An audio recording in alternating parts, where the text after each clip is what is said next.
Përshëndetje, mirë se vini në analizë. Viti 2026 në fushën e kulturës ka nisur me një ngjarje të rëndësishme, siç ishte edhe ceremonia e ndarjes së çmimeve kombëtare të letërsisë për vitin 2024. Sigurisht që në këto çmime janë edhe çmimet e mëdha të përkthimit, ku sinologu i njohur Ilias Spahiu ishte një ndër 5 kandidatët më të rëndësishëm të këtij konkurimi, me romanin e autorit bashkohor kinez Yu Hua, Njeriu që shet gjak. Dhe sot në studio do t'jetë me mua sinologu i njohur Ilias Spahiu.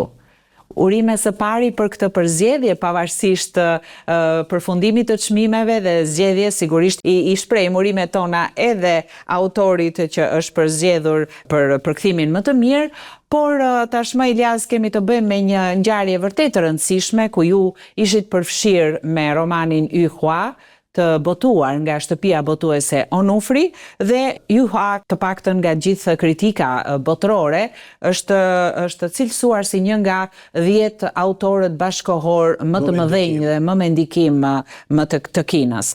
Dhe kemi të bëjmë me një roman në fakt i cili tashmë është i njohur për lexuesit shqiptar, por gjithsesi le të ndalemi tek kjo përzgjedhje e punës tuaj, e përkthimit tuaj në këto çmime të rëndësishme kombëtare për vitin 2024. Si e vlerësoni këtë përzgjedhje? Faleminderit Eda, sigurisht që më vjen mirë që jam i ftuar në studion tuaj për të folur për këtë përfshirjen si kandidat për çmimet për përkthimin. Natyrisht që do më vinte mirë që këtu t'isha i ftuar ndoshta si fituesi i këtij çmimi. Nuk ndodhi kjo, ndoshta për shumë arsye. Unë kam edhe objeksionet e mia për këtë, sepse vetëm fakti që në shpalljen që bëhet çmimet për përkthimin dhe kandidatët që përfshihen aty nuk jepet në asnjë rast gjuha nga e cila përkthejnë. Kam qenë dhe vazhdoj të jem partizan i përkthimit nga origjinali, nuk diskutoj. Pikërisht, kjo është shumë e rëndësishme. Që është shumë e rëndësishme, jo vetëm për përkthimet literare, por edhe për tjerat. Arsyeja tjetër, unë përkthej nga kinezishtja, që është një gjuhë jo indo-evropiane, është një gjuhë krejtësisht e ndryshme. Jam i vetmi që përkthej nga kinezishtja, do të thotë që s'ka konkurrent tjerë, do të thonë pikërisht nuk keni konkurrent. Vështirësinë e gjuhës. Në fakt, në ato përzgjedhje konkurrent ka pasur shtëpia botuese Onufri, që po të shikojmë listën, megjithatë unë për hir të së vërtetës, duke e ndjekur këtë veprimtari, sepse është ndër veprimtaritë më të rëndësishme për sa i përket librit, për sa i përket leximit, dhe vura re, po e diskutoja edhe me ju, që botimet Onufri në këtë konkurim të përkthimit kanë patur Njeriun që shet gjak, të Yu Hua përkthyer nga origjinali nga ju, retorikën Aristotelit të shtëpisë botuese Albas, që është përkthyer nga Romeo Çollaku dhe që është fituesi i këtij çmimi, Portokall me kurdisje të Anthony Burch, që është përkthyer nga Dorim Taçi përsëri e Onufrit, Deti i lashtë i botës Hilda Hilst, përkthyer nga Suadela Balliu, këtu është botimet Alef, dhe përsëri shtëpia botuese Onufri merr pjesë në konkurim me Vdekja dhe pinguini e Andrej Kurkov, përkthyer nga Korab Hoxha. Sigurisht unë i vlerësoj edhe çmimin e parë dhe gjithë kolegët tjerë që kanë për përkthimet, po ajo që po thosh është se përkthimi nga kinezi është një ndërmarrje krejtësisht e ndryshme dhe krejtësisht tepër më e vështirë. Prandaj edhe fakti që unë nuk kam konkurrent do të thotë që nuk ka guxuar kush të futet në të fushë. Nuk është gjë e thjeshtë. Ndryshon struktura, është komplet struktura ndryshe, ndryshon mënyra e të menduarit, kultura është ndryshe. Nëse Europa ka mendimin linear, kinezët kanë mendimin holistik, mendimin që i shohin gjërat në tërësi, në marrëdhënie dhe në harmoni. Dhe kjo pasqyrohet sigurisht edhe në përkthim. Dhe është i teori që përkthimi nga kinezishtja nuk është përkthim i drejt për drejt, linear, por është interpretim. Përkthimi nga kinezishtja pra është një gjë krejt ndryshe, është krejt nuk ka të bëj fare me përkthimet nga gjuhët tjera. Qofse përkthimi tjetër nga gjuhët tjera ti e njeh gjuhën dhe arrin të përkthesh, qoftë edhe fjalë për fjalë, e kap. Këtu në asnjë mënyrë sado që dish fjalë ti nuk arrin të përkthesh gjë.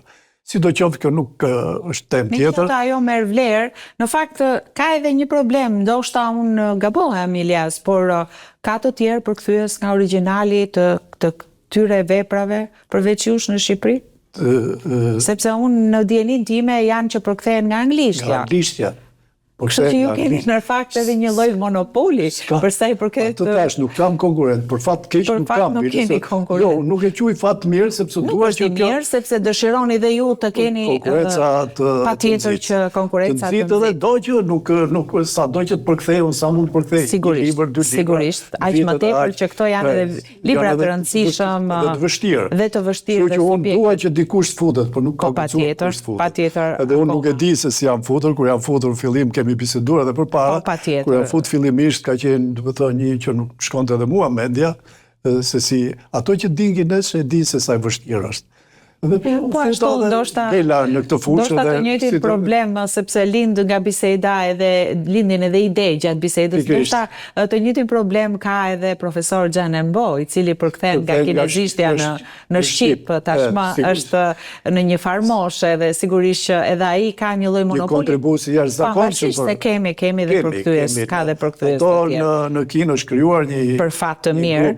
Është edhe një shkollë, le ta quajmë, të përkthimit në gjuhën në shqipe nga kinezishtja, sepse këtë e vëmë re edhe në panairin e librit, por e kemi vënë re edhe në panairet të tjera të librit se sa prurje ka nga letërsia kineze dhe jo vetëm. Ka edhe libra, për shembull, që janë autobiografika, po që janë libra të shkencës, historisë, të bujqësisë, pra në të gjitha fushat. Vetëm në arsenalin tim përkthimeve kam letërsi, kam filozofi, kam ekonomi, politik, pikërisht kulturë, histori, dhe me thëmë, kam një gamë të gjërë të librash të përkthyer.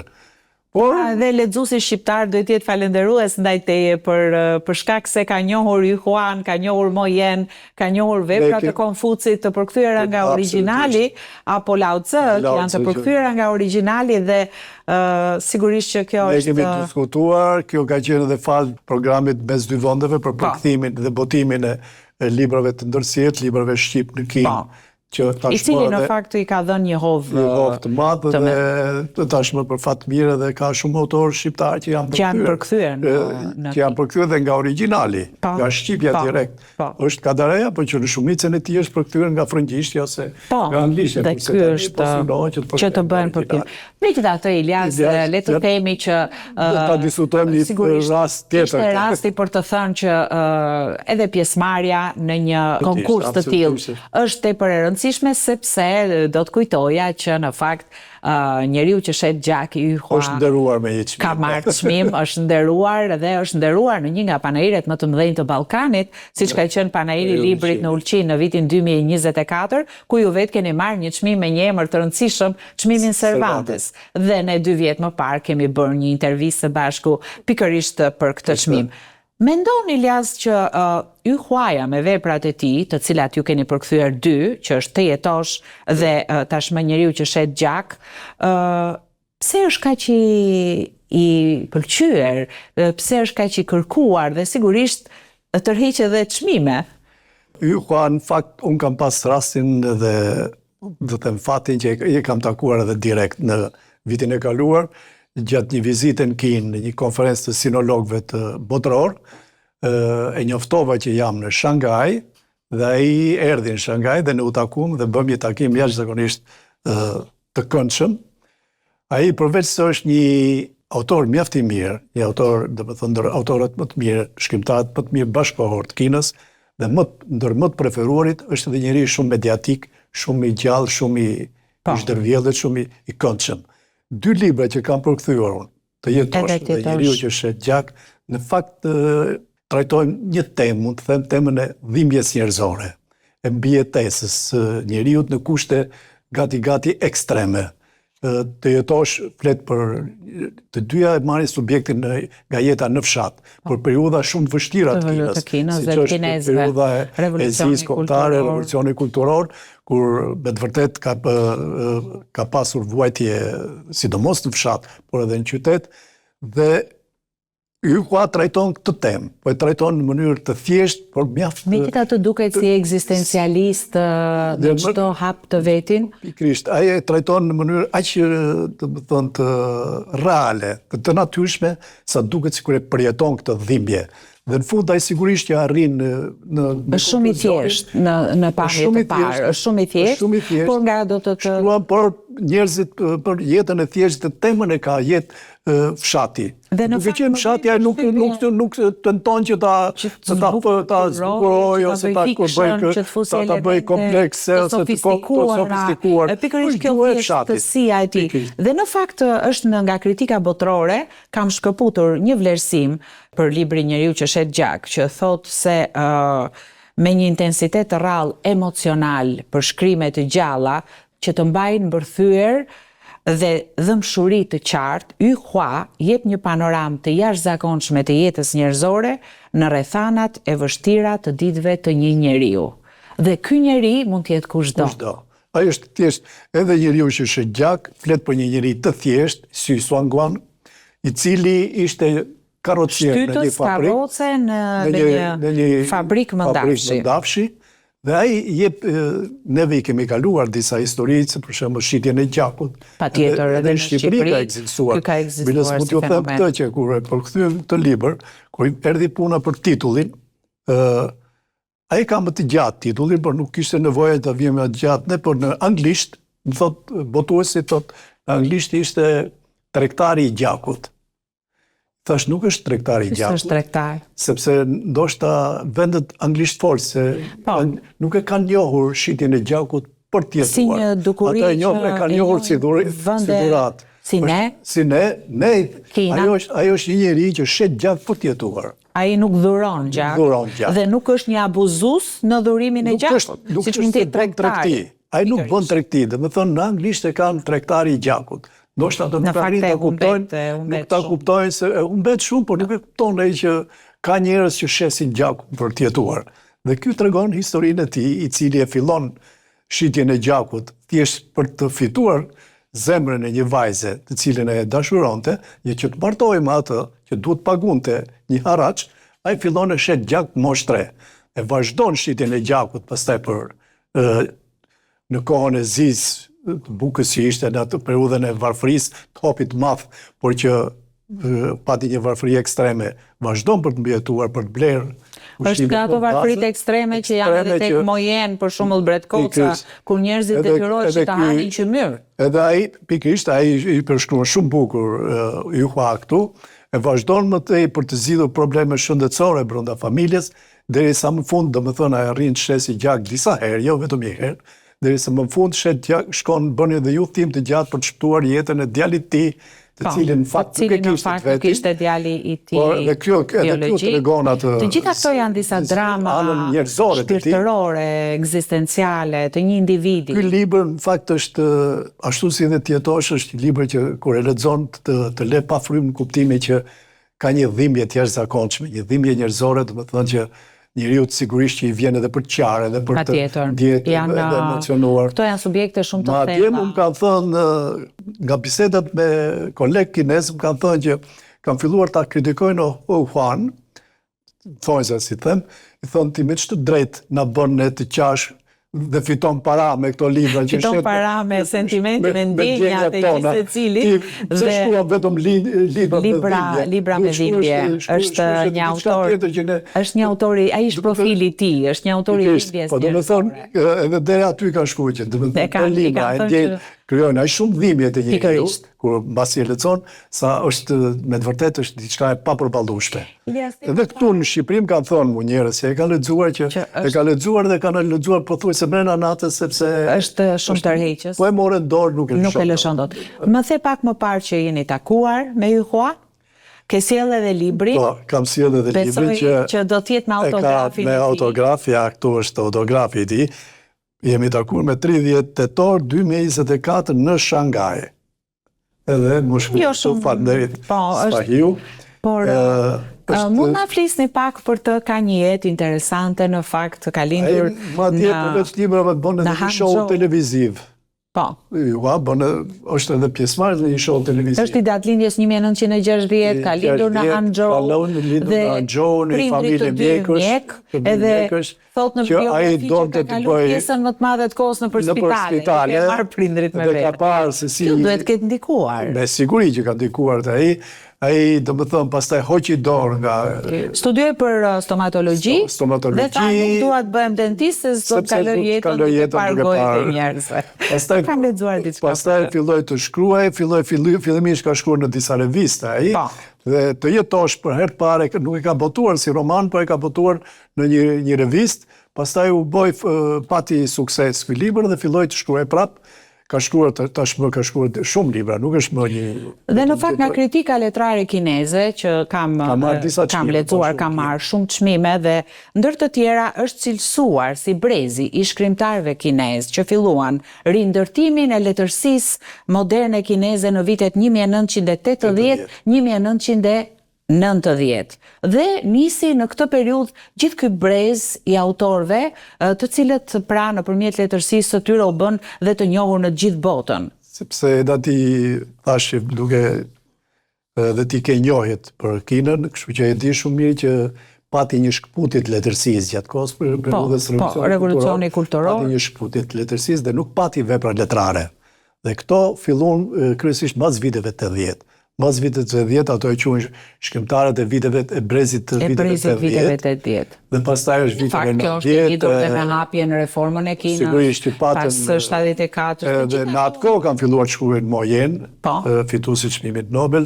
Në atë kohë ka filluar të shkruajë edhe Yu Hua, po ashtu janë edhe disa shkrimtarë të tjerë. Kam edhe një roman tani që duhet ta vërtoj, po më në ufrim besoj këtë vit, Një ditë sa 3 vjet, edhe ajo shumë interesant. Do flasim për këtë, por doja jam shumë kurioztare të di çfarë dinte për Shqipërinë, di që ka patur një takim me Kadaren. Edhe gjatë madje unë kam edhe një video që kemi regjistruar vetë me njëri tjetrin, që kur bëm promovimin e librit, ai dërgoi një mesazh shumë simpatik, në të cilin thoshte që kur mora vesh që libri im do të përkthehet në Shqipëri u emocionova shumë. Sepse ne kemi përmendur shpesh, sepse edhe Yu Hua si gjithë tjerët ka pasur shumë filma shqiptar. Dhe filmat shqiptar kanë lënë një ndikim të jashtëzakonshëm. Në formimin e tij, Shqipëria një brezi Yu Hua edhe një brezi që vazhdon të ekzistojë akoma në Kinë. Dhe Yu Hua ishte njëri prej tyre.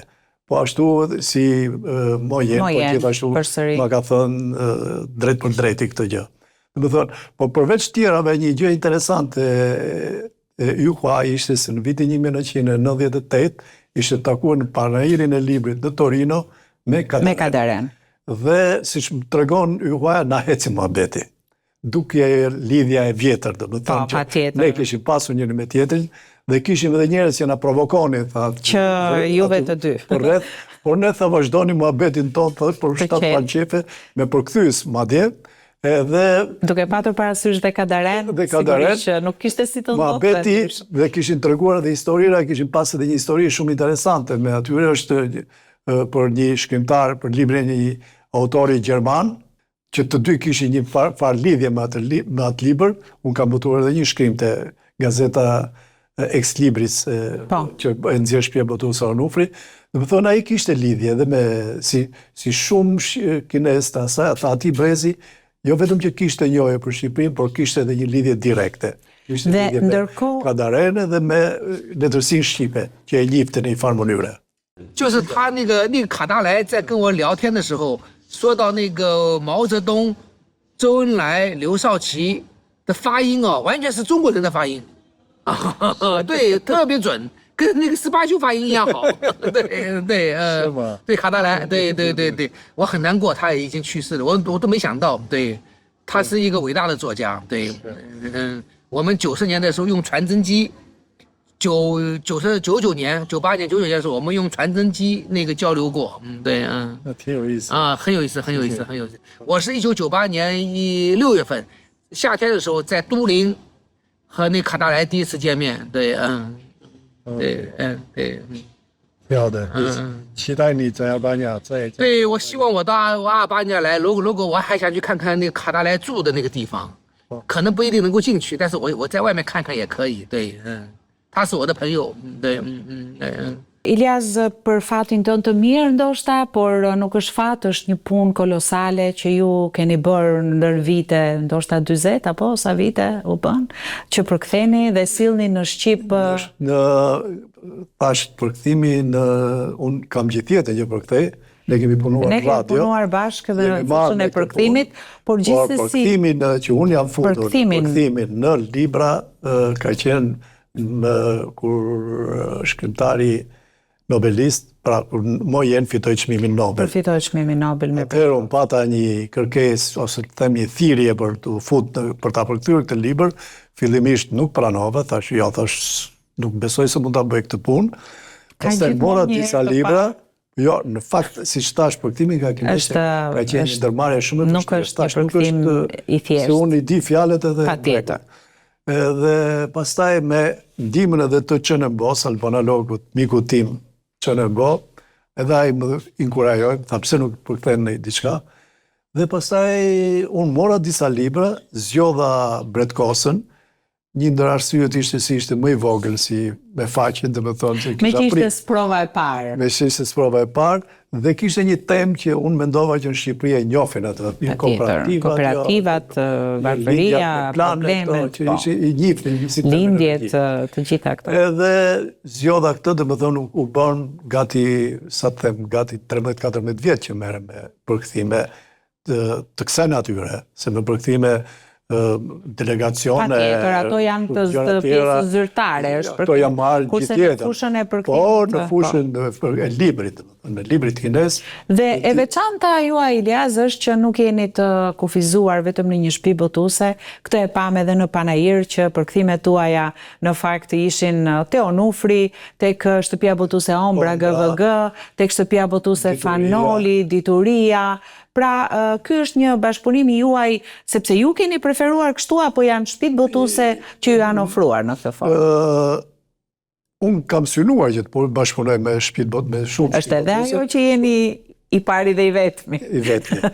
Dhe kryesisht kam bashkëpunime me Onufrin, me ato e kam filluar, por kjo është edhe fal programit. Dhe programi i librave nga një herë që ka krijuar këtë hapësirë. Pikrisht, bashkëpunimi me kinezët, ato rekomandojnë shtëpi tjera ose një titull libri e ka ata zëm Dituria dhe duke mos pas ato e kërkojnë përkthimin nga origjinali. Patjetër. Sigurisht që du të ta përkthej ose s'kishte tjetër, edhe kështu që kam pas fatin dhe kjo është gjë e mirë që edhe të bashkëpunosh me disa shtëpi botuese, janë disa shtëpi botuese, është Onufri, Dituria, Ombra GVG, Papirus. Të cilat kanë vepra të përkthyer përfshira në këtë program dhe që kanë përkthyer disa tituj librash, u bën gati më shumë se 10 vjet që zgjat ky program, ka qenë një program mjaft i frytshëm dhe fal këtij programi letërsia kineze në Shqipëri ka zënë vend. Megjithatë jemi në muajin e parë të vitit dhe sigurisht po merreni me diçka, mund të dim këtë vit, ndoshta për Panajirin e ardhshëm të nëntorit të librit, ndoshta një përkthim ekskluziv që me se po merreni. Thash nuk kam pushuar përkthyerit, është vetëm madje edhe kur nuk kam ndjehem si bosh, se nuk kam në diçka. Kam një libër, është një autori tjetër kinez, Liu Zhengyun, po të shtëpia botuese Onufri. Titulli është i librit është I Zhë Sanqiu, një ditë sa 3 vjet e kam përkthyer unë. Është një libër interesant edhe ai, nuk po them se për subjektin, pres që të botohet këtë vit, ndoshta 6 muajin e parë të vitit. Po ashtu janë në vazhdimsi edhe konceptet e mendimit, bazë të mendimit, pikrisht është 6 dhe 7. Kjo në fakt për mua është ndër librat më me vlerë, ndoshta më interesant që janë botuar këtu dhe që ja vlen të studiohen, parsi nëpërmjet këtyre librave mund të njohësh mendimin kinez, duke njohur mendimin filozofik kinez, njeh politikën e Kinës, njeh biznesin e Kinës, njeh komunikimet, marrëdhëniet me kinezët, di t'i ndërtosh më mirë. Është, siç thash në fillim, është një mendim holistik, një mendim plus pastaj që janë vepra të njohura botërisht, siç është. Dhe ky është i libër që edhe është ndër ato titujt më të rëndësishëm edhe nga pala kineze që vlerësohet për përkthimin. Edhe besoj që këtë vit do të botohen 6 edhe 7, unë i kam dorëzuar tashmë në shtëpinë botuese dhe është në procesin e koordinimit dhe them që panajiri do më gjej me siguri me tituj të ri dhe unë shpresoj që të kemi edhe ndonjë libër tjetër, nuk e di deri tani nuk kemi ndonjë kontakt. Janë disa autor, kam përkthyer një tregim nga libri i fundit i Mojenit, kemi folur një herë, por që ai përmend edhe filmat shqiptar. I përmendëm ne, po do të thonë, aq të rëndësishëm ka qenë filmat shqiptar, sa Mojeni i përfshin në librin e tij. Do të thonë nga jeta në fshat në asaj kohë, nga jeta në fshat në atë kohë, ai jep rinia e fshatit kur diskutonin, thotë o burra ta marrin punën sa më shpejt se ndark do shkofim filmin shqiptar. Do shohim një film shqiptar. Do të thonë ishte një eveniment i rëndësishëm, parja një filmi shqiptar, dhe unë e di se kam qenë student në atë kohë. Dhe ke jetuar. Dhe kam jetuar, ishte një eveniment shumë i rëndësishëm. E kam përkthyer këtë tregim për qefin tim, fakt, sepse nuk kemi marrë të drejtën e autorit për gjithë librin, por është 31 faqe A4, nuk e di se sa mund dali, nuk e kam botuar për para, se nuk e di se ku nuk kërkon hapësirë më të madhe. Po është mjaft interesante, edhe ky ashtu, ky tregim. Pra, kam pa edhe një shkrimtar tjetër, edhe ajo shumë interesant, ma patën rekomanduar ca kolegët e mi të katedrës gjuhës shqipe në Universitetin e Gjuhëve të Huaja të Pekinit. Ishte një autor që ndër më të mirët shpallur kishte fituar çmime si autor emigrant. Jetonte në Kanada, po që ka qenë në Shqipëri. Ka qenë në Shqipëri dhe ai ka një libër ka disa tregime dhe ai për Shqipërinë. Ka një martesën e një shqiptare me një kines, historinë e tyre, ka dhe një tregim tjetër, që lidhet me Shqipërinë, është shumë interesant edhe ky si autor. Të shpresojmë dhe ky vërtet që ka me interes, gjithsesi unë Ilias të uroj për përfshirjen në këtë konkurs kombëtar të përkthimit dhe veprave më të mira dhe presim me padurim që të kemi sa më parë këto përkthime, jo vetëm në panairin e librit, sepse dihet që ju në panairin e librit jeni ndër përkthysit më të afishuar në stendat e panairit, por pse jo edhe vepra siç mund të jenë tregimet e shkurtra apo që në fakt botohen edhe në shtëpi botuese të ndryshme, pse jo, po edhe në online tashmë, sepse mundësia e leximit është e gjithanshme. Të falenderoj Eda, ishte një bisedë shumë e këndshme si gjithmonë me nesh. Edhe unë jam i prirur të vazhdoj të përkthej nga qoftë nga letërsia, por qoftë edhe nga fusha tjera librin kinez. Njeriu që shet gjak, që për cilin e sot folëm, është një libër që me të vërtet ja vlen të njohësh, jo vetëm të njohësh historinë asaj kohë të Kinës. Në të gjitha libraritë edhe por edhe të njohësh edhe konkluzionet që ai autori nxjerr për jetën. Do të thonë është një libër që me të vërtet lexohet me kënaqësi, me qejf. Faleminderit edhe suksese në 2026. Të dashur miq, ne këtu kemi përfunduar analizë për sot, në fakt ishte një ngjarje rëndësishme kulturore si çmimet kombëtare të letërsisë të vitit 2024 që përzgjodhen edhe autorët, përkthyesit, studiuesit më të mirë të këtij viti në Shqipëri, ndërta dhe sinologu i njohur Ilias Pahiu me librin Njeriu që shet gjak të autorit mirënjohur bashkëkohor kinez Yu Hua, që u përfshin ndër 5 përkthimet më të mira. Unë ju falenderoj të gjithëve që qëndruat me analizë. Miru takofshim.